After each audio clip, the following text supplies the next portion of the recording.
MC dulu kan? Enggak ya? Oh langsung? Oh saya kira MC dulu.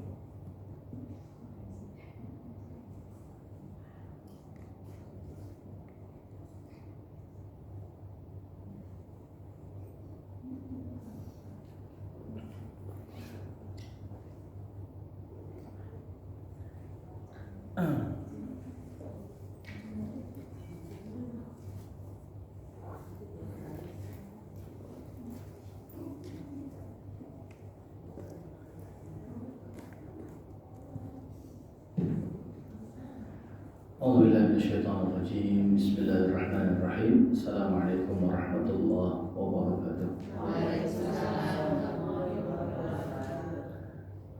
الحمد لله رب العالمين، والعاقبة للمتقين ولا عدوان إلا على الظالمين. أشهد أن لا إله إلا الله وحده لا شريك له، إياه نعبد وإياه نستعين، وأشهد أن سيدنا محمدا عبده ورسوله المبعوث رحمة للعالمين.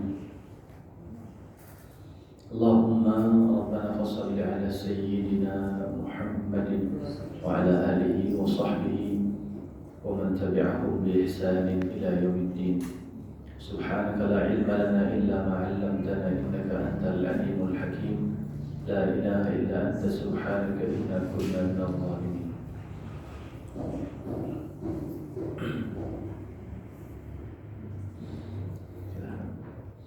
اللهم لا سهل إلا ما جعلته سهلا وأنت تجعل الحزن إذا شئت سهلا. اللهم علمنا ما ينفعنا وانفعنا بما علمتنا وارزقنا علوما تنفعنا في ديننا ودنيانا وآخرتنا برحمتك يا أرحم الراحمين.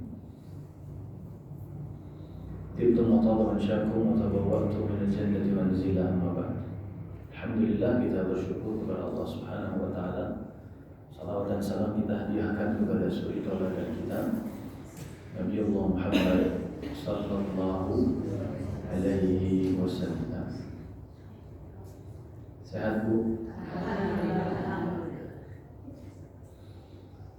Sebelumnya kita bahas apa, masih ingat?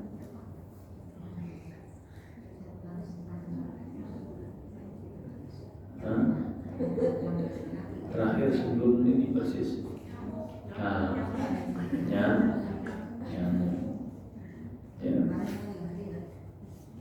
Kenapa dinamakan Aida Said Al-Jabri, tahu, masih ingat? Kenapa? Karena perempuan. Kalau laki-laki? Masih ingat. Apa saja hikmahnya? Satu. Apa saja hikmahnya, Bu? Semakin perut kosong dari darah, semakin bisa terbang tinggi. Semakin hati kosong dari dunia, semakin bisa kita menuju Allah Subhanahu wa taala. Kalau saya menyebutnya gravitasi langit. Ya, kalau gravitasi bumi karena daya tariknya ke bawah, mau lompat setinggi apapun kita pasti jatuh ke bawah. Tapi gravitasi langit itu bukan massa benda yang diukur, tapi massa hati kita. Kata para ulama, ya, ibaratnya dunia adalah darah, ibaratnya hati seorang mukmin adalah perutnya nyamuk. Kan gitu ya? Itu poin pertama. Dan ketika nyamuk sudah terisi perutnya dengan darah, nggak bisa terbang. Kalau nggak bisa terbang berarti nggak ada suaranya. Ya, berarti orang-orang yang sudah tidak bisa lagi menyuarakan kebenaran dengan lantang, seperti nyamuk, gitu ya. Nah, itu berarti hatinya udah penuh dengan dunia. Ya. Kalau hatinya kosong dari dunia, susah dimatiinnya. Ditawarin 2 triliun aja ditolak. Ya. Ada salah seorang tokoh di Indonesia yang mengaku katanya pernah didatangi dan ditawari 2 triliun, bukan miliar, 2 triliun asalkan dia. Ya. Kalau hatinya penuh dengan dunia, itu pasti diterima. Gampang dimatiinnya. Ya, sebagaimana nyamuk, kalau perutnya penuh dengan darah, gampang dimatiin. Tapi kalau perutnya kosong dari darah, Dia terbang kemana-mana, lincah, susah dimatiinnya. Itu satu. Yang kedua adalah pelajaran yang masih ingat. Nyamuk betina itu mempertaruhkan nyawa untuk melahirkan generasi. Dan umat muslim harusnya adalah hidup bukan untuk hidupnya, tapi hidup untuk orang yang hidup setelah kematiannya. Ya. Rasul yang dipikirkan umatnya. Nabi Yakub menjelang wafat dipanggil anaknya. Kalian nanti kalau ayah meninggal kalian sembah siapa? Jadi mindset seorang muslim adalah mindset menyiapkan generasi. Hidupnya kita hari ini untuk orang-orang yang hidup setelah kita, bukan hanya kita hidup untuk hidup kita sendiri. Mindset yang kedua. Yang ketiga adalah apa? Masih ingat? Di punggung nyamuk ada hewan ya, yang kecil dan mengandalkan makanannya dari ya, apa yang keluar dari punggung nyamuk. Nyamuknya sudah sekecil itu, punggungnya pasti lebih kecil. Ya, tapi di sana ada yang hidup, yang Allah sudah jamin rizkinya. Maka mindset seorang muslim adalah mindset yakin tentang rizki. Tidak ada keraguan sedikit pun, apalagi mempermasalahkan rizki. Ya. Ada istilah kalau memang rezeki nggak akan kemana. Ya. Akhirnya memang rezekinya kemana-mana. Ya. Kalau kata Allah tertutup satu pintu, maka yakinilah bahwa Allah sedang menyiapkan pintu yang lain. Selalu begitu. Ya. Gak akan pernah Allah lepaskan kita kecuali perintah nabinya adalah fa'ajmilu fit talab khudhu ma halla wa da'u ma haram. Ya, yang diminta sama Allah adalah baguskanlah cara mencari rezeki, ambil yang halal, tinggalkan yang haram. Karena bilangan rezekinya sudah Allah tentukan. Ya. Kemudian yang keempat apa? Hati-hati dengan tepukan tangan, karena banyak nyamuk yang mati gara-gara tepukan tangan. Seorang muslim harus punya mindset takut dengan pujian, tepukan tangan, ya, sanjungan, sebutan. Ya. Kenapa? Karena yang seperti itulah yang seringkali bisa menjatuhkan, mematikan, ya, dan menyakitkan hati kita. Yang awalnya sudah sehat jadi sakit hatinya, yang awalnya hidup jadi mati hatinya gara-gara apa? Tepukan tangan orang. Maju kita ke depan ditepukin sama orang. Muncul perasaan bangga, ujub. Muncul perasaan GR, ya kan? Ya, kemudian keteknya kayak ada bola gitu, jalan udah. Tahu orang yang keteknya ada bola, ya, ngengkang di sini ya, di keteknya jalannya. Ya, jalannya udah nggak tampak lagi, kuntilanak kali gitu ya. Ya. Tidak. Ada perintahnya Allah dalam surat Luqman, wala tamshi fil ardi marha. Ya. Kita tak boleh jalan di muka bumi dalam kondisi sombong, menyombongkan diri. Ya. Bahkan tidak boleh memalingkan wajah. Ya. Kalau pakai mobil pun buka jendela. Jangan sampai kemudian gara-gara tepuk tangan orang lain kepada gitu, oh keren sekarang mobilnya. Akhirnya jendelanya pun gak dibuka lagi. Ya. Karena takut bercampur udara luar sama AC di dalam gitu kan. Ya. Kemudian sudah punya gelar banyak, tersinggung kalau disebut namanya doang. Ini saya dapat profesor 60 tahun saya berjuang, dipanggil sama bapak bulan doang. Tapi bila disebut nama profesornya, wah ada kebanggaan. Hati yang mati, hati yang rusak, dan hati yang seringkali terjebak dengan tepukan tangan. karena banyak nyamuk yang mati gara-gara tepukan tangan. Ini 4 poin ya sebagai review ya tentang apa yang kita bahas di tahun itu ya akhir bulan kemarin. Karena kemarin pindah ke akhir bulan berapa? 31 Agustus ya. Sekarang 20 September. Jadi 20 hari yang lalu ya. Baik, hari ini kita akan belajar sedikit banyak tentang semut. Nah, kalau kemarin nyamuk ya. Tentang semut. Suratnya ada nggak Bu dalam Al-Quran? Ada. Namanya apa? An-Naml.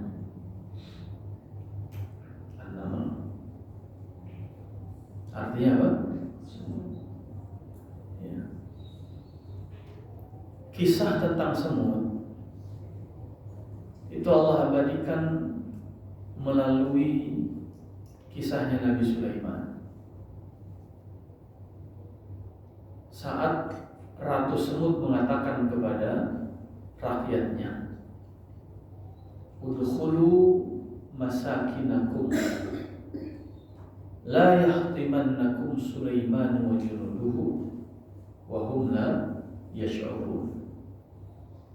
Masuklah kalian ke rumah-rumah kalian semua, agar kalian tidak diinjak dan terinjak-injak oleh Sulaiman dan bala tentaranya.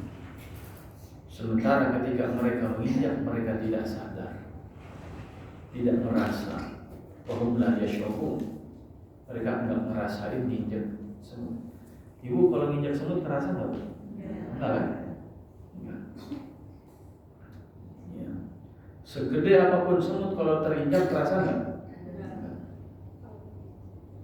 Ya, enggak terasa. Tapi kata sang ratu, masuklah kalian ke rumah-rumah kalian. Nah, itu kisah potongan ya, tentang bagaimana Allah Subhanahu wa Ta'ala menggambarkan tentang semut, dan yang insya Allah akan kita pelajari hari ini beberapa yang terkait dengan tazkiyatun nafsnya. Bagaimana cara kita mensucikan jiwa kita terkait dengan ibrah, kenapa harus ada semut, dan ayat tentang semut, kisah tentang semut, bahkan surat semut dalam Al-Quran. Ibu-ibu sekalian yang dimuliakan Allah, semut itu dia punya karakter satu komando. Punya karakternya adalah sami'na wa ata'na. Kami dengar, kami taat. Bukan sami'na wa asayna.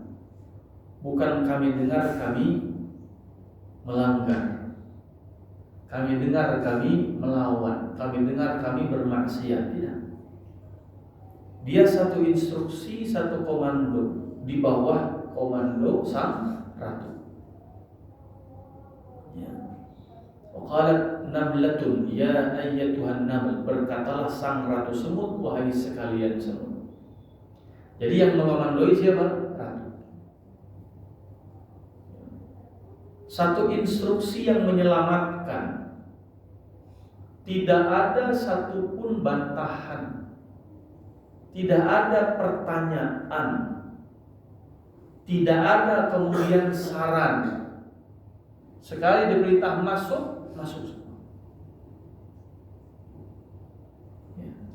Jiwa yang suci, jiwa yang bersih adalah jiwa yang siap untuk sekali mendengar langsung taat dalam konteks kebaikan. Azan berkumandang itu cuma sekali.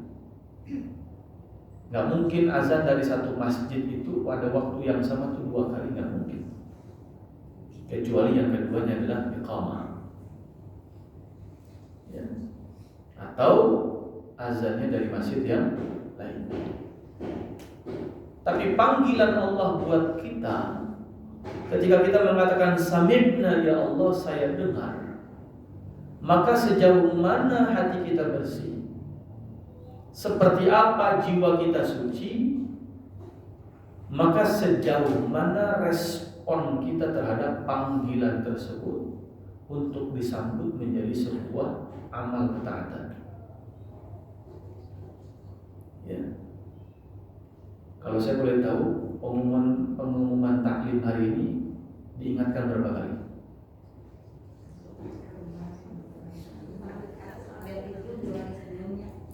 Sebelumnya. Ya. Saya kemarin Jumat subuh itu ada agenda online, ya. Ada taklim online halaqah se-Indonesia. Kemudian di satu grup saya ingatkan, dari sejak pekan lalu saya ingatkan. Kemudian ya 4 hari sebelum acara saya ingatkan lagi. 2 hari sebelum acara saya ingatkan lagi. Malamnya sebelum acara saya ingatkan lagi. Yang datang juga tetap minim. Padahal konteksnya halaqah ilmiah ya, se-Indonesia. Dari grup yang apa namanya saya ditugaskan untuk mengingatkan itu, ternyata yang datang juga cuma beberapa. Padahal kebaikan. Ya.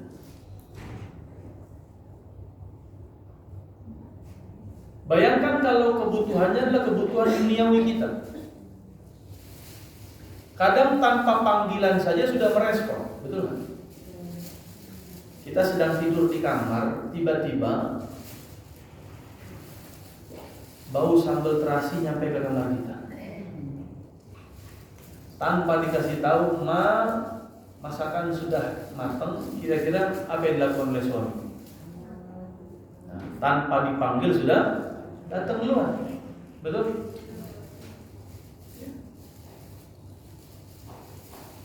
Ada orang berfoto-foto di salah satu tempat, misalnya katakanlah Masjid Al-Jabar. Ya. Inisiatifnya itu langsung muncul. Bu, masa kita kalah sama Hadis Halimono? Yang mononya udah foto-foto di Al-Jabar, sambil miring-miring kaki dijinjitin sebelah. Masa kita nggak bersama? Yuk kita bikin yuk acara bersama, supaya kita bisa foto juga, nanti upload status WA juga. Panas dalam konteks dunia, nggak dipanggil aja, nggak ada acaranya aja, dibikinin acara, disengajain dibikinin agendanya, dikosongin waktunya, berangkat pula dibela-belain. Berapa bu tiketnya, patungannya? 100.000 buat misi, nggak apa-apa dah. Dalam urusan dunia, berangkat diumumin jam 8 hari subuh udah pada kumpul, benar? Dari mulai foto-foto di bisnya dulu. Bayangkan dalam konteks dunia seperti itu, cepatnya kita menyambut seruan. Bahkan tidak diseru pun kita merasa terpanggil sendiri. Gak diundang pun kemudian nyengajain datang. Apapun dalihnya, apapun deliknya, apapun kemudian motivasinya. Ya. Ada pembagian sembako aja ikutan santri gitu. Padahal namanya nggak terdaftar. Ada pembagian daging kurban aja dari rumah udah modal pisau, padahal nggak termasuk panitia. Berharap supaya kelihatan kerja, pulang-pulang dapat 1-2 kantong. Padahal kartu panitianya nggak bawa, nggak punya. Urusan dunia. Ingin terlibat, ingin datang, ingin hadir, walaupun nggak dipanggil sama sekali, walaupun nggak diperintah, walaupun nggak diajak, walaupun nggak diinstruksikan. Harusnya yang seperti itu adalah apa? Satu komando tentang akhirat. Kenapa? Masuklah ke rumah-rumah kalian agar kalian tidak tertindih, terinjak, terlindas oleh Sulaiman dan bala tentaranya. Suruh masuk rumah. Yang menyelamatkan kita, menghadirkan masakin ketentraman dalam hidup. Suknal jinan, tempat yang paling tentram adalah jannah, itu surganya Allah Subhanahu wa taala.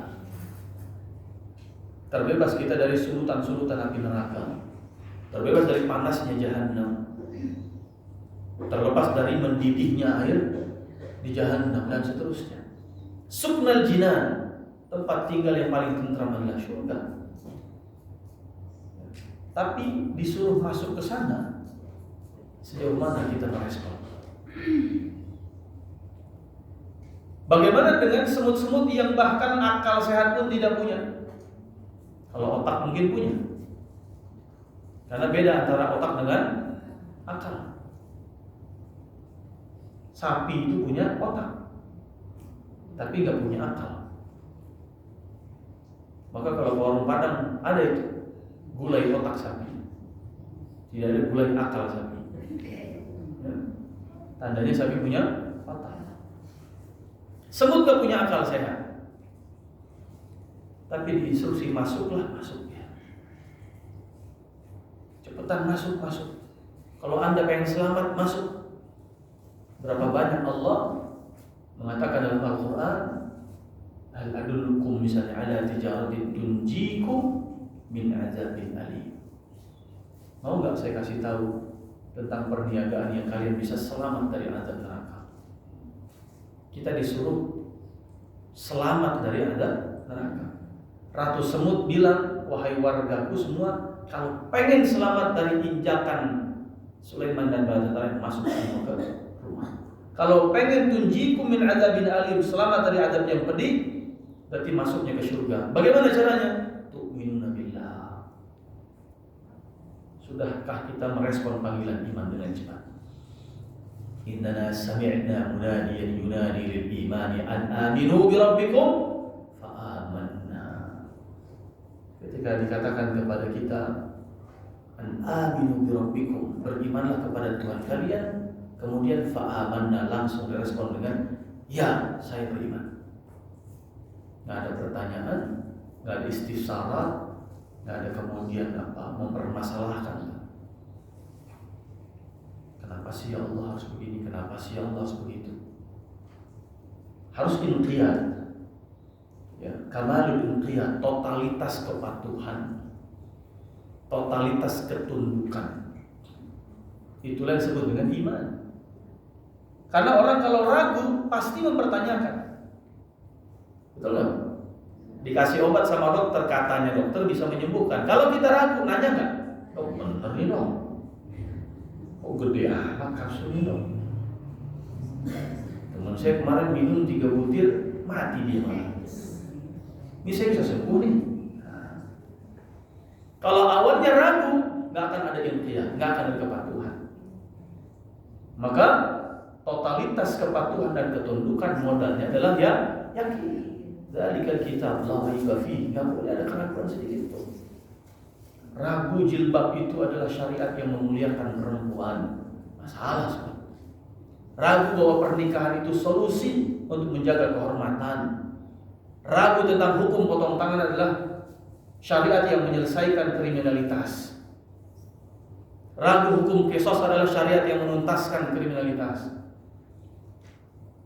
Bagaimana mungkin kalau masih ada seorang muslim mempertanyakan tentang syariat Allah, sampai memberikan stigma, wah ini syariat yang kejam, tidak menghargai hak asasi manusia. Kotor hatinya, karena hati yang bersihlah yang ketika dia mendengar, dia akan mengatakan sami'na wa ata'na. Saya dengar, saya taat ya Allah. Dengan azan dia ke masjid, bersihkan diri dia. Setelah hatinya bersih, dia mendengar panggilan azan, telinga mendengar, merespon dengan langkah kaki ke masjid, dia bersihkan badan dia. Dia ambil air wudhu, dia hadap Allah. Bersih hati, bersih badan. Yang ada tunda-tunda. Ya. Ini yang pertama. Udah setengah jam aja ya. Ya. Kalau habis ada koin lagi, masukin koin. Kayak main dingdong gitu ya. Zaman saya SD itu main dingdong. Pertama adalah apa? Kamalul inqiyad, kepatuhan atas instruksi tanpa tanya, tanpa celah, tanpa tunda, ya, langsung masuk semua. Selama yakin dengan masuk itu menyelamatkan, untuk apa kita menunda? Selama yakin dengan ketaatan kepada Allah itu menyelamatkan, untuk apa kita menunda? Selama yakin semuanya menyelamatkan kita dari azab yang pedih, kenapa nggak mau diajak masuk surga? Satu. Ya. Semut simbol kepatuhan atas instruksi. Sami'na wa ta'na. Yang kedua, semut adalah simbol solidaritas dan soliditas. Solidaritas dan soliditas. Ya. Semut kalau keluar itu nggak ada yang sendirian. Soliditasnya terjaga. Jalannya beriringan, nggak pernah sendiri. Ya. Dan kalau sudah mendapatkan sesuatu, juga nggak pernah menikmatinya sendiri. Selalu ngajak yang lain. Bikin rumah nggak pernah sendiri. Ada semut yang khusus tugasnya bikin sarang, nggak ada yang bikinnya sendiri. Ya. Kalau di daerah perkampungan itu masih ada. Saya pernah ke daerah mana itu ya, Tangerang atau Banten pedalaman. Ya, di Bogor juga masih, di Kabupaten Bogor pedalaman sana. Itu kalau ada satu warga bikin rumah, semua warga bantuin. Yang ngecornya, ya masya Allah, fisiknya aja, walaupun bahannya dari yang punya rumah. Tapi yang namanya ngecor bareng-bareng, ada yang bikin gorengan, ada yang bikin teh manisnya, ada yang bikin macam-macam, soliditasnya terjaga. Kalau semakin ke kota, nafsi-nafsi lah, masing-masing. Bahkan kadang-kadang bangun rumah, pasirnya aja di halaman tetangganya. Tetangganya saja sudah terganggu, tanpa izin pula. Nah, simbol soliditas semut itu terjaga, terjalin luar biasa. Kenapa? Karena diatur dengan manajemen yang baik. Ada pembagian tugas yang luar biasa. Dan tidak ada gap, tidak ada iri dengki, bahwa kenapa saya ditugaskan bikin sarang, kenapa tidak ikut kemudian mengambil makanan, kenapa saya kok ditugaskan ambil makanan, kenapa tidak buat sarang saja. Ada pembagian tugas yang semua diatur oleh satu koordinatornya, adalah sang ratu. Artinya orang kalau hatinya bersih, orang yang hatinya bersih, jiwanya suci, adalah orang yang siap melakukan atau siap ditempatkan dimanapun dan menjalankan fungsi ketika ditempatkan. Dengan itulah terjaga soliditas. Karena nggak bisa semua kita tuh jadi imam masjid, tuh nggak bisa. Ya imam cuma satu. Nggak bisa dalam rumah tangga semua jadi kepala rumah tangga. Masing-masing ada fungsinya. Nggak bisa dalam satu lingkungan RT semua jadi Pak RT, nggak bisa. Kalau Bu RT-nya lebih dari satu bisa aja. Tapi jadi Pak RT cuma, betul nggak Bu? Hah, boleh nggak Bu RT lebih dari satu? Bu RT 1, Bu RT 2, Bu RT. Oh iya kan? Karena jumlah RW-nya 1, tapi RT-nya ada 3 di situ. Jadi Bu RT-nya lebih dari, sensitif aja.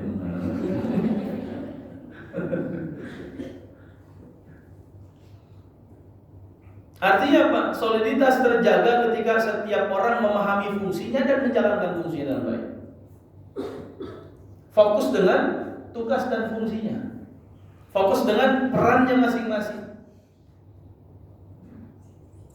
Ketika misalnya guru fokus mengajar, murid kemudian fokus diajar. Kemudian misalnya seorang pemimpin, dia fokus memimpin, seorang karyawan fokus untuk dipimpin. Semua tahu takarannya. Maka Allah Subhanahu wa taala mengingatkan, qul kullun ya'malu 'ala syakilati. Hendaklah setiap orang beramal, berkontribusi sesuai dengan posnya, dengan kapasitasnya, dengan tugasnya masing-masing. Ya polisi tugasnya apa? Menjaga keamanan, ketertiban masyarakat. Tentara fungsi untuk apa? menjaga kedaulatan negara. Ya. Anggota DPR buat apa? Mengawasi pemerintah, melakukan pengawasan. Tapi kalau misalnya sudah tumpang tindih fungsinya, ya, dia yang mengawasi, dia yang main juga. Bermasalah nggak? Masalah. Ya, harusnya proyek itu siapa yang ambil? Oh, dia harus dieksekutif. Dia harus pakai lelang dan seterusnya. Tapi yang mengawasi adalah lembaga legislatif. Ini yang mainnya juga lembaga pengawas. Bermasalah nggak? Masalah.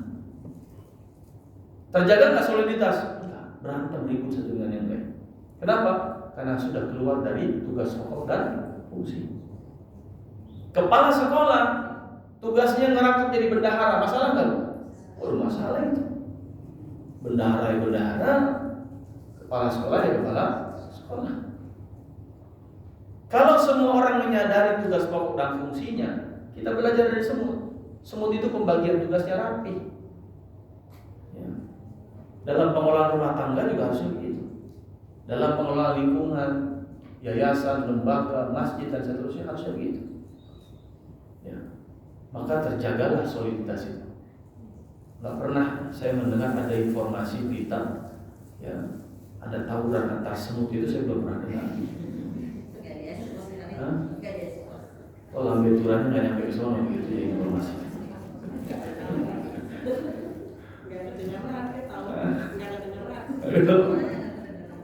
Ya. Saya bingung itu celurutnya segimana itu masalahnya. Artinya apa? Ya. Soliditas tercermin dari apa? Lihatlah mereka kalau sedang bertemu satu dengan yang lain, apa yang dilakukan? Bertemu, berjabat tangan dan seterusnya gitu, menyapa dan seterusnya. Nggak ada itu yang berantem itu. Mau dari atas ke bawah tembok, dari bawah ke atas tembok semua rapi. Ya. Menyusuri kanan kiri, kiri kanan, bertegur sapa dan seterusnya. Solid. Ya. Persaudaraan terjaga dan seterusnya. Begitu juga solidaritas. Satu mendapatkan makanan, itu nggak pernah ada saya lihat semut itu ngambil makanan sendirian. Pasti rombongan, sekampung dia bawa itu. Ya. Bahkan kantong gulanya disobek sama dia sekalian. Betul nggak? Dapat satu kantong gula, bukan cuma satu butir gula dibawa semua rombongan sekampungnya. Ada pabrik gula baru gitu tembus, terbolongin aja udah ya. Katanya plastiknya hijau bolongan dia, bawa pulang banyak gula. Kecoa mati, oh bukan satu yang bawa, rame-rame kan, rame-rame. Ya. Sayur sop tumpah, semutnya banyak berubah. Subhanallah, solidaritas. Hati yang bersih itu hati yang memahami betul arti persaudaraan, sehingga menjaga soliditas itu dan menjaga hubungan solidaritas tadi.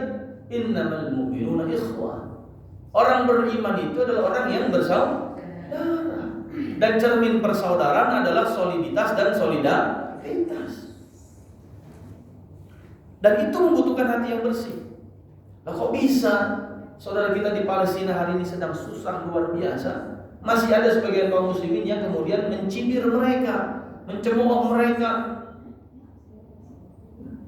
Ada yang bilang ini kampanye sosial, kampanye kemanusiaan di balik penderitaan. Masya Allah. Ya. Ada mengatakan ini narasi donasi hanya untuk memperkaya lembaga dan diri. Subhanallah. Macam-macam. Ya. Dan jelas-jelas ada anak kecil di sana, kakinya buntung, dia nyebutnya hanya nama Allah saja. Ya, tulangnya nongol, dagingnya sudah habis, disebut nama Allah saja. Ya. Kok nggak ada gitu dalam hati kita sentuhan kesucian, kebersihan hati, minimal empati, minimal nggak ngomong apa-apa dah, daripada membuat narasi yang menyakitkan, melukai saudara kita di tempat yang lain. Kalau memang nggak mau nyumbang nggak apa-apa, asal jangan ngomporin orang lain untuk tidak ikut memberikan kepedulian. Udah diam aja udah. Kadang-kadang menjaga solidaritas itu bisa jadi dengan kita sendiri yang menahan sikap kita, supaya tidak tambah runyam, supaya tidak tambah buruk, supaya tidak tambah rusak kejadiannya. Nah, ibu-ibu sekalian yang dimuliakan Allah. Yang kedua tadi apa?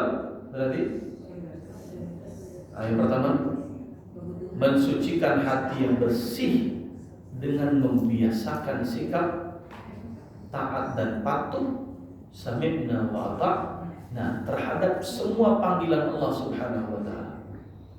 Dan untuk bisa merespon sami'na wa ata'na terhadap semua seruan kebaikan dan ketaatan dari Allah, membutuhkan jiwa yang suci.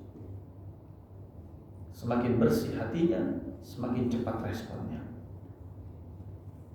Dan untuk itu membutuhkan keyakinan atau keimanan dan tidak ada keraguan sedikit.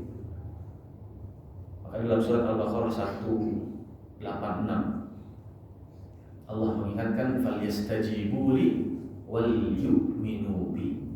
Bersegeralah menyambut seruanku dan hendaklah beriman kepadaku. Apa kata para ulama? Kenapa Allah kaitkan menyambut seruan dengan iman? Karena semakin yakin, semakin cepat merespon panggilan.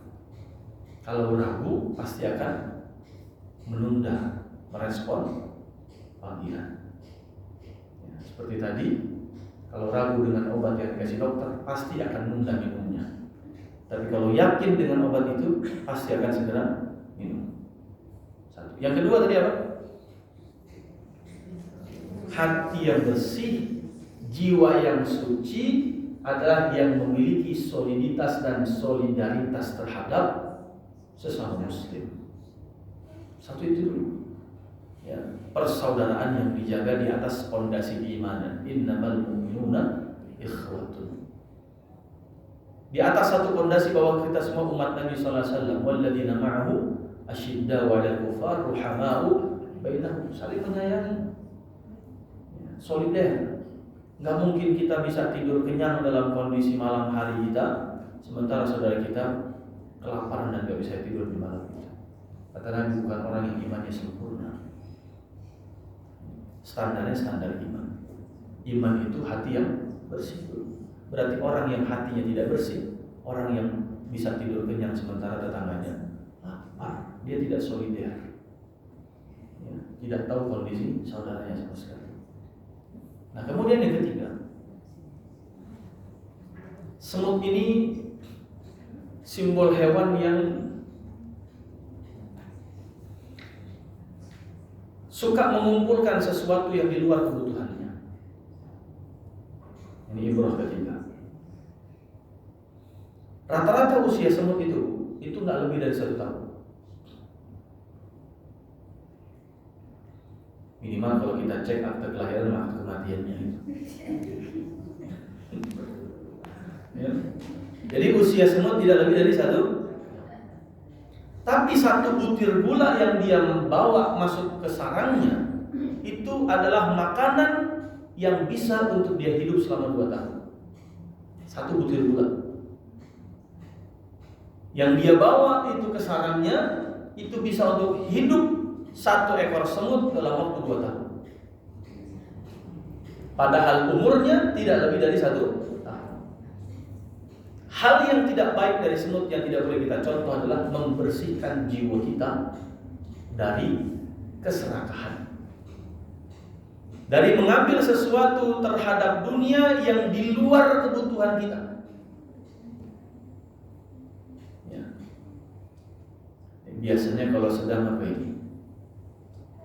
Sedang apa kalau belanja bulanan itu namanya Bu? Bukan apa?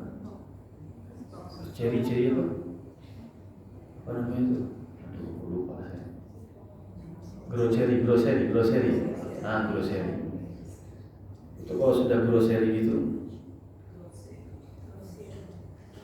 ya grosir bahasa kita. Tapi kalau belanja bulanan ke tempat grosiran. Kira-kira ibu sebulan kebutuhan minyaknya berapa? Yang dibeli berapa?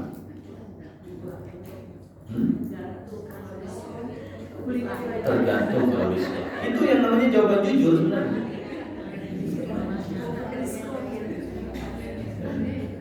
Kebayang di rumah ada pisang, kayaknya enak bikin kolak nih.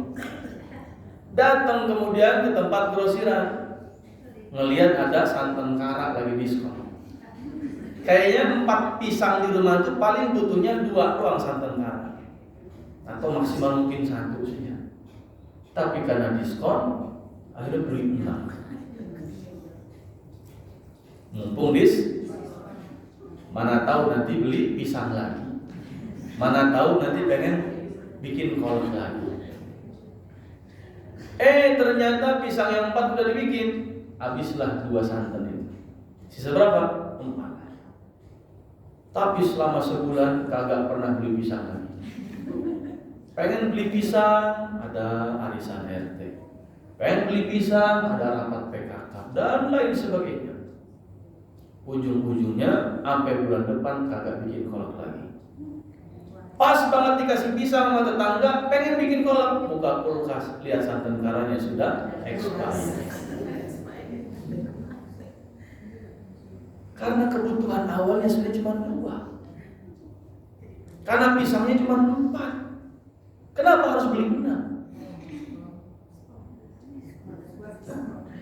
Nah, bagaimana kondisi hati yang bersih? Jiwa yang suci adalah mengambil dari dunia sesuatu yang sesuai kebutuhan. Memandang dunia binadharil ibrah, la binadharil raghbah, kata Imam Al-Hasan, dikutip oleh Imam Abu Layth As-Samarqandi dalam kitabnya Tamyi'ul Ghafilin. Kita harus pandai-pandai melihat dunia dengan kacamata hikmah, ibrah. Apa sih ibrahnya? Apa sih esensinya? Apa sih substansinya? La binadharil raghbah, bukan dengan kacamata obsesif, bukan dengan kacamata keinginan. Sebab keinginan terhadap dunia gak akan ada habisnya. Apa bedanya jam tangan 11,7 miliar dengan jam tangan 200.000? Apakah yang jam tangan 11 miliar itu angkanya sampai 13?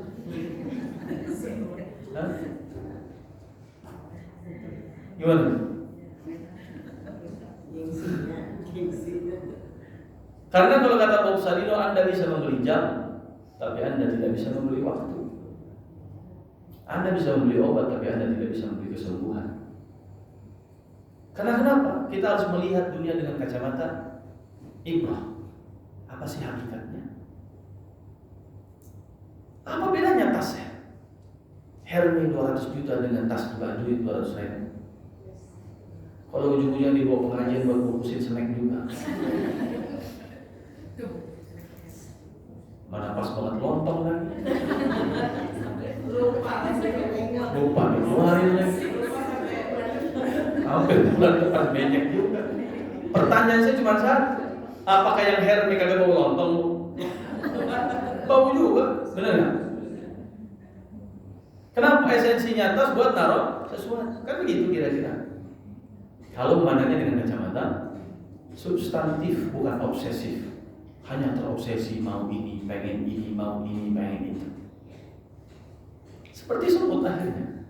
Kebutuhannya cuma 1 tahun. Karena usia 1 tahun, tapi dia ambil untuk 2 tahun yang usianya tidak sampai kepada itu. Dia mengambil dari dunia lebih dari kebutuhannya. Kira-kira kita hidup di dunia ini butuh tas berapa? Butuh berapa tas kita di dunia ini? Tergantung. Tas buat ke pesta, tas buat belanja, tas buat arisan, gitu ya. Tas buat lebaran.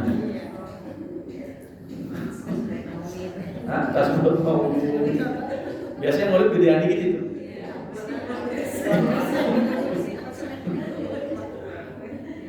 Dan itu saya baru terjawab setelah beberapa lama saya berkutat dengan dunia majelis taklim pengajian. Kenapa kalau datang pengajian itu tasnya harus lebih gede?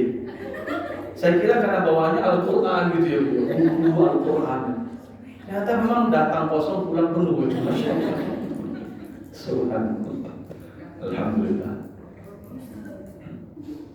Bahkan di satu majelis itu ibu-ibunya punya inisiatif yang luar biasa.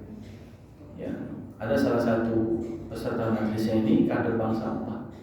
Jadi saya minum, ini baru setengah, udah diambil, dibuang airnya, dimasukin ke sampah, bank sampah. Karena orang kader bank sampah itu sudah nimbang, ini kira-kira beratnya berapa, bisa berapa perak dapatnya kan gitu ya. Lihat botol nganggur aja gatel aja dibungkus ya. Padahal masih utuh setengah tuh ayo, dibuang airnya di bawah. Nah itu pentingnya untuk apa? Melihat dunia dengan kacamata ibrah, bukan rahbah. Substansi. Handphone, apa bedanya handphone? Kalau ujung-ujungnya dipakai cuma WA sama YouTube doang, betul?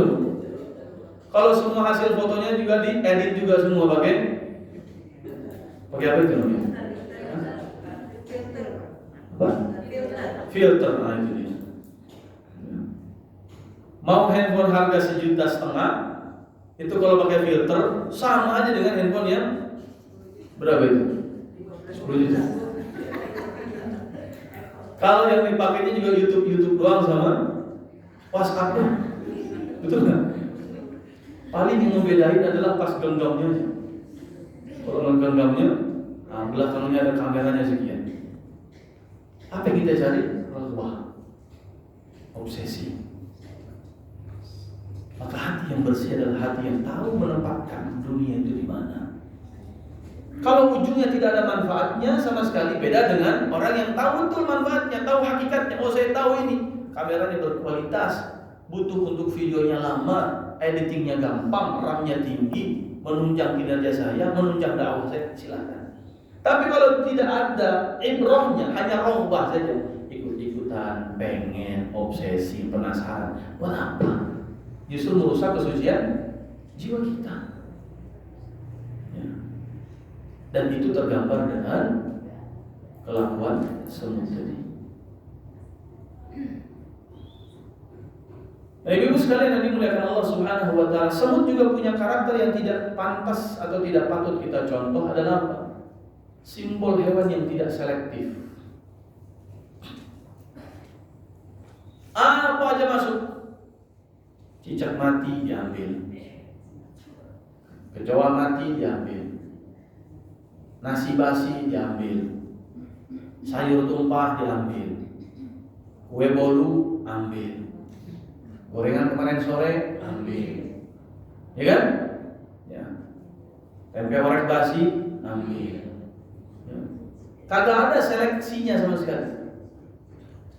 Tidak selektif memasukkan sesuatu ke dalam kepentingannya, ke dalam rumahnya, ke dalam dirinya. Saya biasa menyampaikan ini kalau dalam konteks rumah tangga, karena sang ratu semut mengatakan masuklah ke dalam rumah kalian. Rumah tangga yang baik adalah rumah tangga yang selektif, tidak semua dimasukkan ke dalam. Harus mempertimbangkan bukan hanya halal tapi thayyib. Yang halal saja tidak semua thayyib. Dan bagaimana mungkin jiwa kita bisa menjadi bersih kalau yang masuk ke dalam perut kita tidak kita seleksi. Ya. Apa aja masuk. Ulama zaman dulu, Imam Syafi'i misalnya, Imam Bukhari misalnya, beliau itu kalau pengen nulis satu hadis saja, itu beliau harus kosongkan perutnya, nggak mau makan. Sholat 2 rakaat tulis hadis, sholat 2 rakaat tulis 1 hadis, sambil minta bimbingan dan petunjuk dari Allah, apakah hadis ini sahih atau tidak. Beliau istikharah sama Allah, menjaga kehati-hatian, dan tidak mungkin nulis kitab kecuali dalam kondisi puasa, perutnya kosong dan bersih. Supaya apa? Supaya keluar dari tangannya ini kalimat-kalimat yang benar, yang baik, dan seterusnya. Makanya sering kita dengarkan bahwa Abu Hanifah misalnya sholat subuh pakai wudu sholat isya. Sholat subuh pakai wudhu, sholat isya. Apa maknanya Bu? Sepanjang malam nggak tidur. Dan sepanjang malam tidak ada satupun yang membuat wudhunya batal. Bukan hanya tidur, apa? Makan. Karena orang kalau sudah makan, apa akibatnya? Kamar mandi, kentut, lagi, ya, pipis, ya, mungkin pup dan seterusnya. Artinya sepanjang malam dia tidak makan, sepanjang malam tidak tidur, duduk nulis kitab, ya. Untuk apa? Menghasilkan karya yang baik karena berasal dari hati yang bersih. Ya. Bahkan salah satu obat hati adalah apa? Imam Syafi'i. Kontrol apa yang kita makan. Kalau dalam Al-Quran Allah mengingatkan ya ayyuhar rusul kulu minat thayyibat wa amalu salihah. Wahai para rasul, makanlah hanya yang baik-baik oleh kalian dan beramal solehlah. Pertanyaan paling sederhana, Bu, emang para rasul makannya nggak baik? Mungkin nggak para rasul makan yang haram? Mustahil.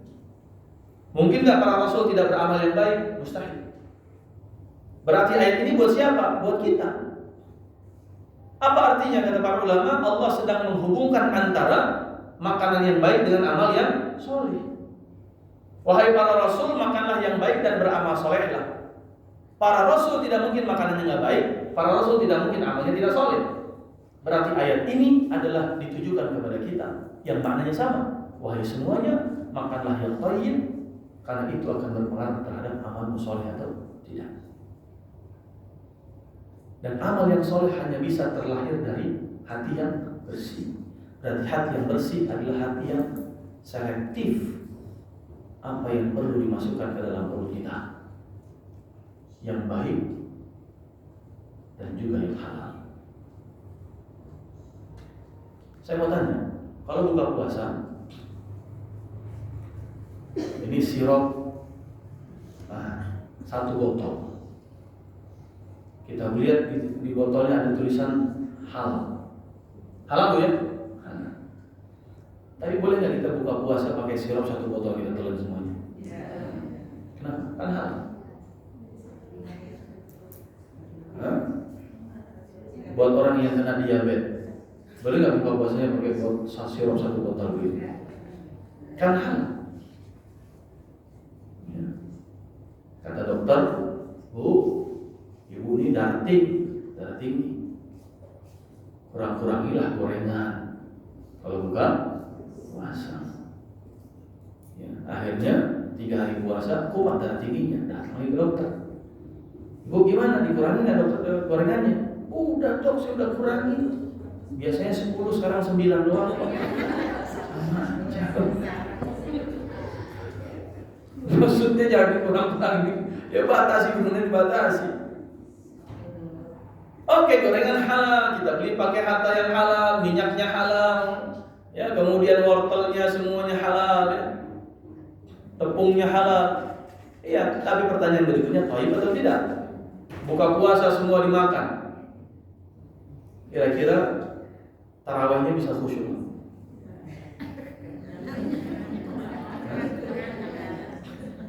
Siap nggak 1 rakaat 1 juz? Susah. Diajak sujud lama sanggup nggak? Diajak rukuk lama sanggup nggak? Susah. Yang ada pengap, belum kan? Kenapa susah ibadah dengan baik, amal tidak menjadi soleh? Karena tidak menyeleksi apa yang dimasukkan ke dalam tubuh. Yang dengan itu membantu kita punya hati yang bersih. Yang dengan hati bersihlah membantu kita punya amal yang soleh, amal yang maksimal. Mau ngaji setelah subuh tapi sahurnya kebanyakan juga susah. Ada aja. Dari mulai mojok nyender, kaki diselonjorin 1, kaki diselonjorin 2, mulai rebahan, mulai miring kanan, mulai miring ke kiri, balik rebahan lagi, sampai Al-Quran taruh di atas muka begini aja. Sadar-sadar Qurannya jatuh. Kenapa? Ketiduran. Apa gara-gara sebabnya? Kenyang, nggak bisa kontrol. maka sikap dan akhlakmu tergantung apa yang masuk ke dalam perutmu. Semakin menyeleksi dengan baik apa yang masuk ke dalam tubuh kita, semakin punya potensi amal kita menjadi baik sebab hati kita bersih. Ini yang keempat. Semut simbol hewan yang tidak selektif apa jadi bawa. Semut hewan yang kemudian simbol keserakahan. Ya, dia tumpuk harta walaupun di luar batas kebutuhan. Dan ini kita perbaiki. Kita wanti-wanti jangan sampai punya sikap itu.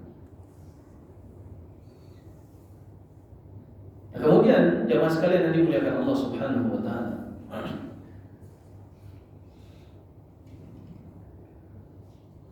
Semut itu yang kelima terakhir.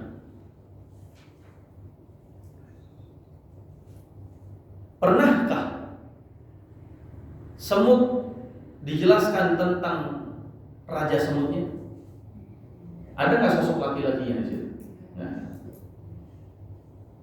ya. Kenapa terjadi demikian?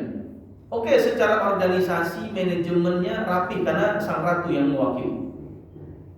Diatur sedemikian rupa, dibagi tugas, solidaritas dalam rumah tangga itu menjadi baik ketika seorang istri punya peran, seorang ibu punya peran mengelola rumah tangga. Rabbatul bait. Dia yang mengelola rumah tangga. Dia bagi tugas anaknya, yang satu nyuci piring, yang satu jemur anduk, yang satu ini, yang satu itu. Bagi tugas. Yang ini nyapu, yang ini ngepel dan seterusnya. Akan terlihat tata kelola yang rapi kalau seorang ratunya berperan dalam rumah tangga. Ya. Cuman saya mau tanya, ibu di rumah jadi ratu atau jadi apa? Jadi ratu bukan? Hah? Makanya kalau nikah itu, ya ini perlu dikoreksi kita. Karena selama ini MC selalu bilang bahwa raja dan ratu sehari. Betul kan? Akhirnya sehari doang. Setelah jadi ratu sehari, habis itu jadi apa? Itulah kata-kata MC yang jadi doa itu, hati-hati. Ya. Mari kita sambut sang raja dan ratu sehari kita kan begitu. Benar-benar sehari bu. Pulang ke rumah mertua jadi kayak pengalaman banget. Masya Allah. Ya. Tapi di sisi lain, semut punya kekurangan, dia tidak punya sosok raja, sosok jantan. Yang itulah, dengan itulah dua hal tadi los. Mengontrol yang masuk, kemudian mengontrol kebutuhan. Ya. Artinya apa? Ada sosok pemimpin yang harusnya mengendalikan dan membantu mengendalikan, membersihkan jiwa dan hati kita. Kalau dalam konteks rumah tangga berarti suami atau ayah, yang harusnya mengerem tentang apa yang dimasukkan ke dalam rumahnya. Makanya Nabi mengingatkan, ayyulah min nabata min haramin fannaru labi. Kalau ada sampai daging yang tumbuh dari harta yang haram, maka neraka lebih pantas untuknya. Siapa yang membawa itu? Siapa yang membawa, yang membuat sesuatu yang menjadi sebab daging itu tumbuh dari harta yang haram, kecuali suami. Karena harta istri mau dia dapat dari mana pun tetap untuk dia. Tapi harta suami, dia untuk istrinya, untuk anak-anaknya dan seterusnya. Kalau ada daging istri yang tumbuh dari harta yang haram, ada daging anak-anak yang tumbuh dari harta yang haram, kembali kepada siapa? Fungsi suami. Tidak selektif yang dibawa masuk, dan akhirnya bertumpuk-tumpuk apa yang dibawa masuk. Tidak ada pengendalinya. Dan fungsi ini diperankan oleh jantan atau laki-laki. Maka kalau ibu direm-rem, bersyukurlah. Ya, karena ibu memang ngegas mulu. Ya. Kalau direm harusnya bersyukur. Nah, ini nggak kebanyakan beli menang. Harusnya apa? Oh iya ya. Oh iya ya udah deh. Nah, ya. Tapi kalau kemudian diatur dengan kemudian dikondisikan, kemudian dijaga betul, ujungnya los juga, akibatnya apa? hadirlah di situ tadi. Ya, kemubaziran, pintu syaitan, ya, kemudian kesia-siaan dan seterusnya. Ujungnya dibuang jadi sampah. Ya, ingat, dalam setiap sisi rumah itu ada syaitan pengganggunya. Di kamar suami istri itu ada syaitan, namanya syaitan apa? Khinzib, yang mencerai-beraikan. Di kamar mandi ada nama syaitannya adalah khubus dan khobais. Yang kita bermohon kepada Allah ketika masuk kamar mandi, Allahumma inni a'udzubika minal khubusi wal khaba'is. Di dapur itu ada setan salampur yang suka bikin mubazir, buang-buang. Ya. Masak banyak padahal orang cuma berdua. Akhirnya apa? Ujungnya dibuang. Sekali masak tanggung sampai entar malam. Malamnya tukang nasi goreng lewat, beli nasi goreng. Padahal niatnya masak pagi sampai ujungnya apa? Mubazir dibuang. Beli bawang merah banyak, ujungnya busuk dibuang. Memang ada setan yang menggoda. Nah, bagaimana membersihkan itu? Maka membersihkan semua yang menjadi pintu masuknya setan. Masuk kamar mandi ada doanya, ke dapur pun harus kita waspadai jangan sampai terjadi kemubaziran di sana. Masuk kamar kemudian juga ada anjurannya, keprek-keprekin panjangnya, kemudian bacakan ta'awudz dan seterusnya, bacakan kemudian Al-Baqarah dalam kamar kita dan seterusnya untuk menjaga itu, membersihkan hati, membersihkan jiwa sehingga sikap kita juga menjadi baik. Dan itu ada dalam kendalinya suami. Sayangnya semut nggak ada cerita itu. Ya, ada satu tokoh yang kurang dalam cerita semut, yaitu pejantannya. Ya. Di sini ada yang masih punya suami atau sudah tidak ada? Masih punya. Alhamdulillah. Suami sendiri atau suami orang? Alhamdulillah, suami sendiri. Maksudnya punya kenalan suami orang, suami orang. Iya, suami orang, alhamdulillah. Ya, bukan dedemit ya, ya. Tetapi kalaupun misalnya ada yang kata Allah, misalnya suami sudah meninggal dunia, maka peran suami tadi tetap harus dihadirkan. Ya, dia yang mengerem, yang selektif memasukkan barang ke rumah, makanan ke rumah, supaya tetap terjaga zakatun nafs, yaitu kesucian jiwa. Dan proses itu disebut dengan tazkiyatun nafs, membersihkan jiwa terus menerus. Baik, sampai di sini kalau ada yang mau didiskusikan saya persilahkan. Aku boleh ada wassalamualaikum warahmatullahi wabarakatuh.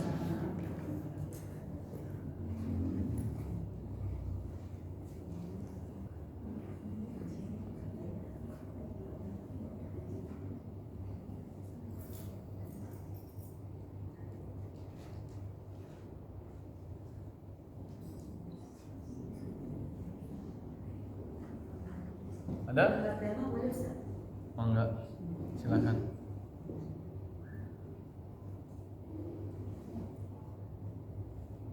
Silakan, Bu.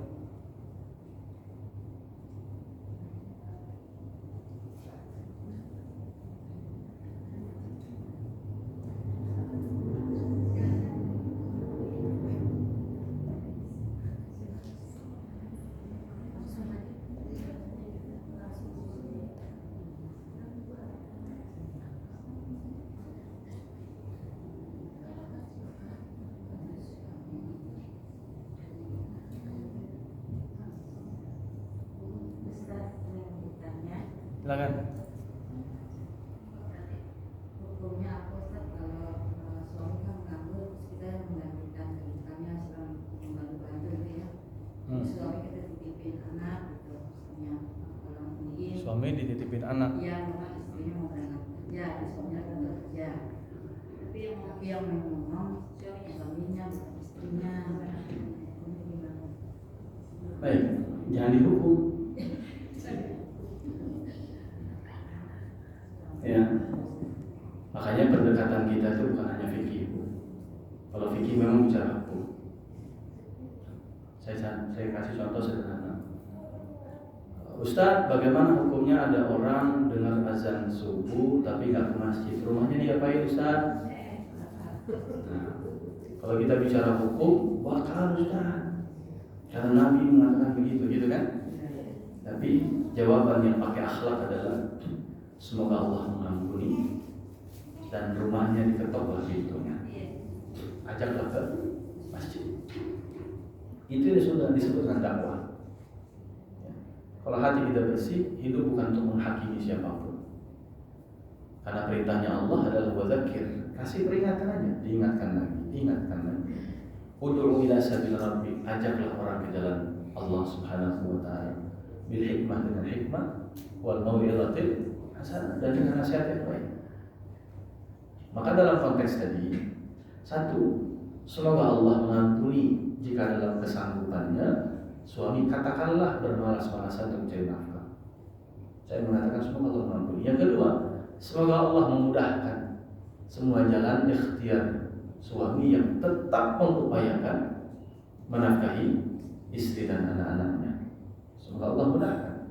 Yang ketiga, semoga Allah memberikan banyak kebaikan dan keberkahan bagi seorang istri yang ikut, ya, bukan menafkahi, bersedekah kepada suaminya.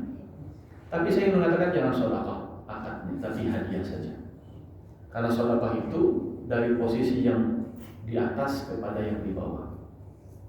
Makanya Nabi tidak menerima sedekah. Kenapa? Karena posisi Nabi lebih tinggi kemuliaannya dibandingkan kita selaku umatnya.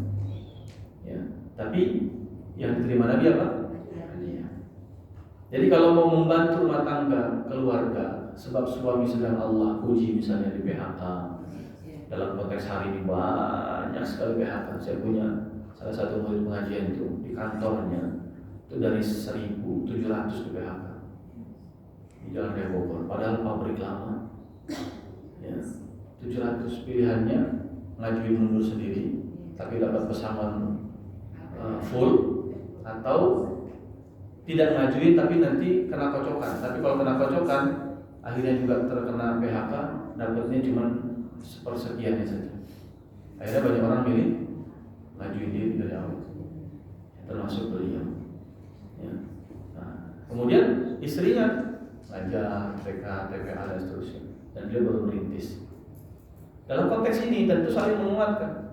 Bukankah Siti Khadijah juga, ya, termasuk yang memfasilitasi dan membantu Nabi dalam misalnya apa? Memberikan budaknya kepada Nabi Shallallahu Alaihi Wasallam. Siapa budaknya? Ya, Usama bin Zaid. Ya. Kemudian Nabi bebaskan Usama bin Zaid menjadi maulanya Rasulullah SAW. Ya. Itu hasil pemberian siapa? Khadijah. Ya. Ini buat memfasilitasi dakwah. Jadi nggak ada salahnya, dan sama sekali tidak merendahkan harkat martabat suami, dan justru bisa memuliakan kemuliaan dan keberkahan sang istri. Tapi sekali lagi, statusnya bukan nafkah, statusnya jangan sedekah, tapi jadikan dia dalam konteks hadiah saja.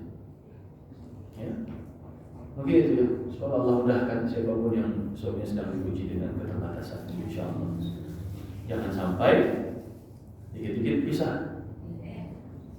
Ya, saya bahas tentang fitnatun nisa. Ada banyak kisah tentang perempuan dalam Al-Quran. Mudah-mudahan pertemuan berikutnya, ya, fitnah perempuan dalam Al-Quran, kisah-kisah perempuan dalam Al-Quran, dan potensi fitnahnya bagi perempuan. Kan banyak kisah dalam Al-Quran fitnah.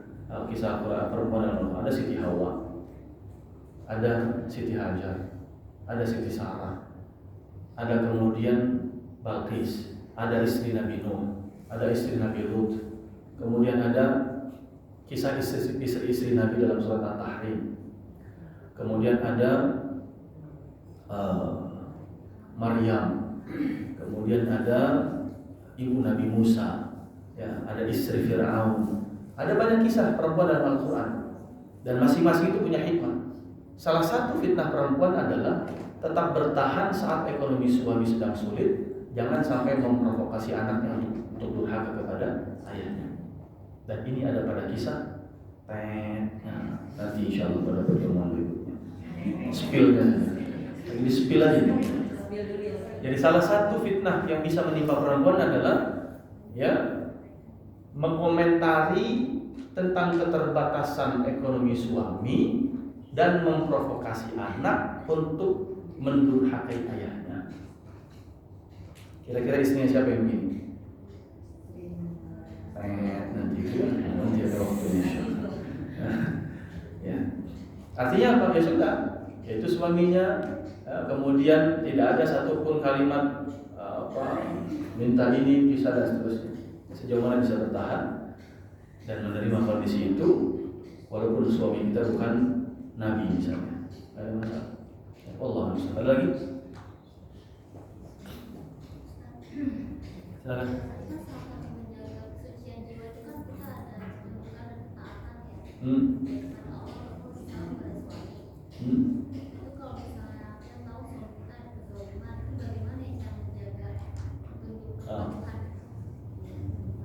Baik. Doanya Siti Asiyah saja. Ya. Bersuamikan seorang Firaun. Ibu di sini suaminya Firaun bukan?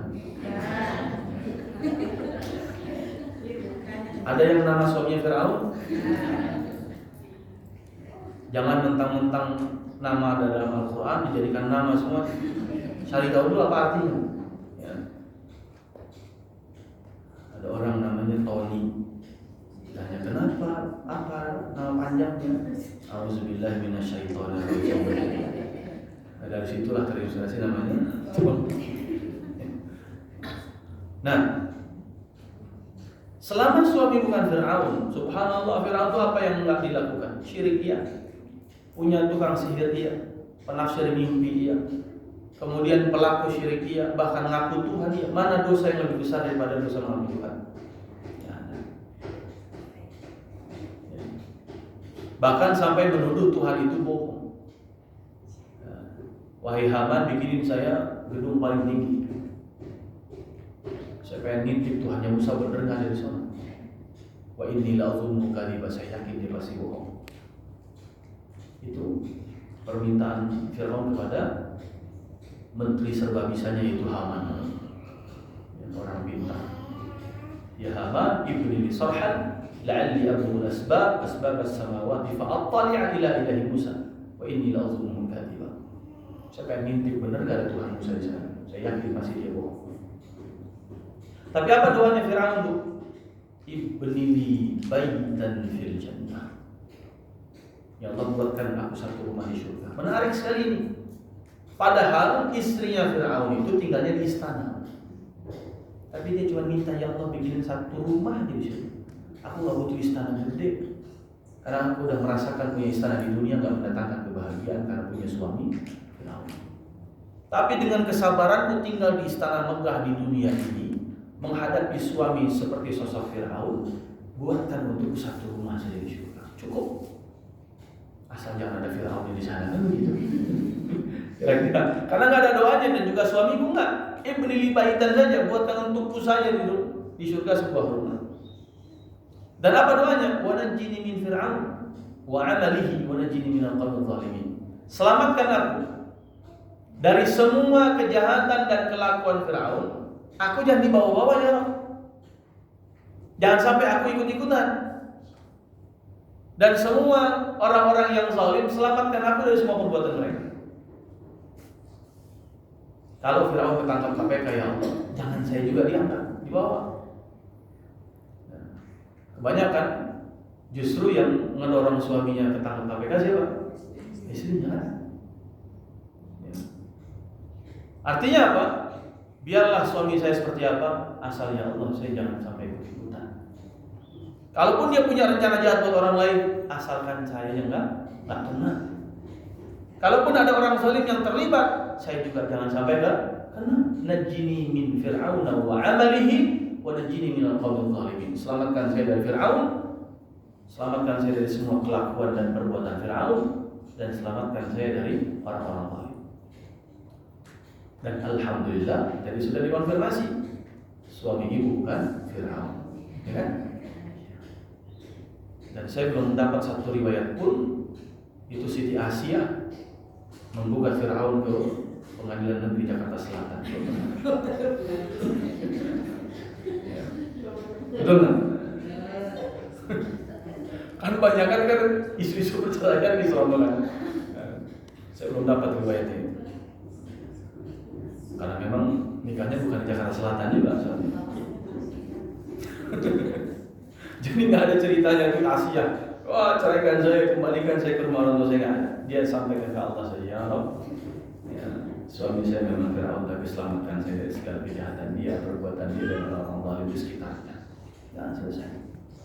Ya, teruslah istiqamah, layani dengan baik. Ya, Firaun minta disisirin, ya sisirin aja. Saya semua hidup Ustaz, nggak pernah saya nyisirin suami saya. Kenapa? Suami saya botak Ustaz.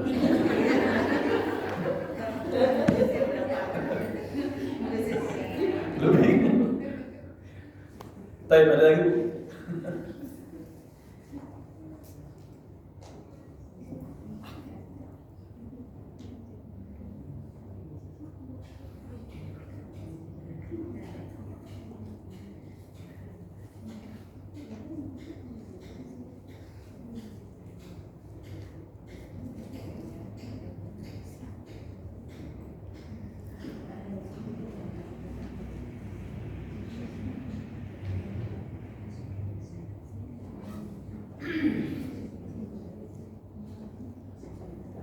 Tidak ada?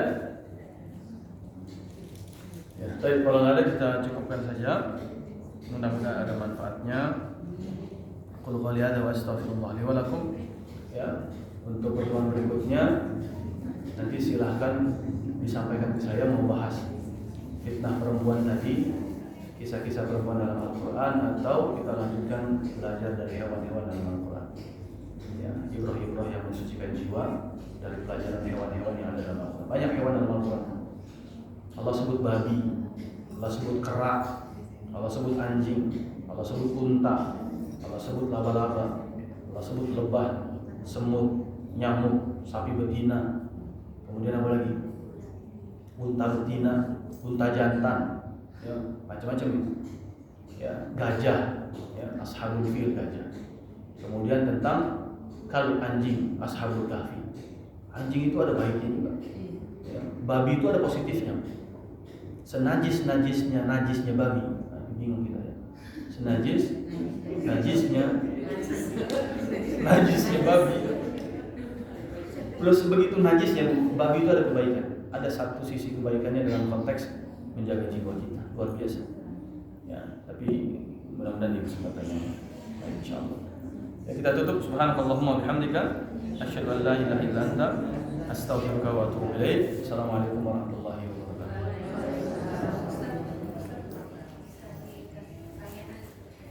Oh, ada hadiahnya. Kalau bisa jawab berarti buat saya. Baik, pertanyaan pertama. Dalam surat apa ayat berapa Allah sebut tentang perkataan ratu semut? Wahai sekalian wargaku semut, masuklah ke rumah-rumah kalian. Saya kasih tahu suratnya An-Nahl aja. Silahkan cek ayatnya. Ayo buru-buruan, cepet-cepetan.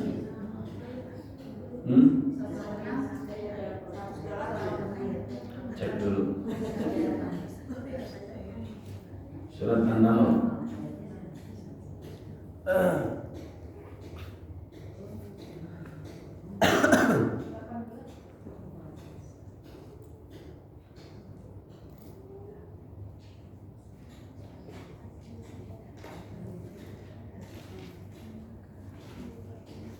Surat mana Ibu? An-Nahl ayat? Ya, betul. An-Nahl 18. Ya. Kemudian yang kedua, siapa nama ratu semutnya?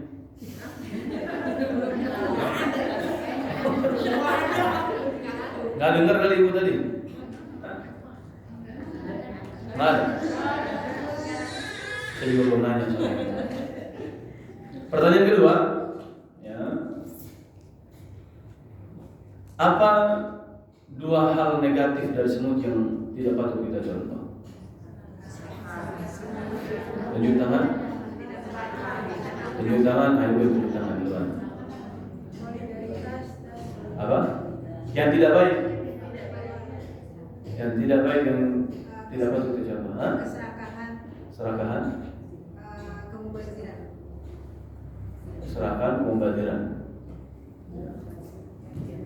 Itu satu poin itu. Poin keduanya tidak selektif. Ya, ini saya bela betul. Yang ngomongnya mana? Emang ibu-ibu itu nggak bisa dikasih mix ya? Nggak dikasih mix aja ngomong. Baik, dari apa? Keserakahan atau kemudian ujungnya dari serakah adalah mubadir. Ya, mengambil sesuatu di luar batas kebutuhan. Itu poinnya. Yang kedua adalah tidak selektif. Ya, masukin semuanya. Halal, haram, baik, enggak, masukin semua. Ya, silakan. Berapa pertanyaan? Oh, satu lagi, ada 3. Baik. Berikutnya adalah ya, apa ya? Tentang yang sebelumnya, ayat berapa, surat apa tentang pelajaran dari nyamuk? Surat apa, ayat berapa? Ini nggak perlu saya sebut suratnya ini. Buka catatannya, buka buku, ternyata bukunya beda sama yang lain. Cari-cari nggak ketemu. Tiap pengajian ganti buku sih soalnya. Silakan. Al-Baqarah 26. Ya betul. Alhamdulillah. Nah, cukup. Tuntas ya.